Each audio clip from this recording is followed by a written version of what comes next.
Hello, good morning. This is your SK Chairman Jose Ilimbaga III. So, meron tayong tanong mula sa Bicol. So, salamat sa taga Bicol no, na nagtanong sa akin. So, ang tanong niya, yung anak daw ng kapatid ng kapitan is pwede bang tumakbo ng SK Chairman?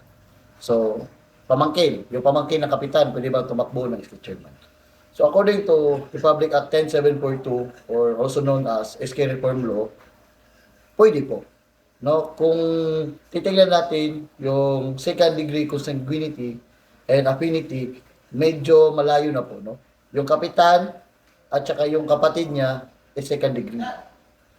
So yung kapatid ng kapitan is second degree niya. So yung anak ng kapatid ng kapitan, it goes up to fourth degree. So ganoon na po kalayo, no? Ganoon na po kalayo ang kanyang relativity uh, concerning the second degree consanguinity. So sa taga Bicol na nagtanong, maraming salamat po.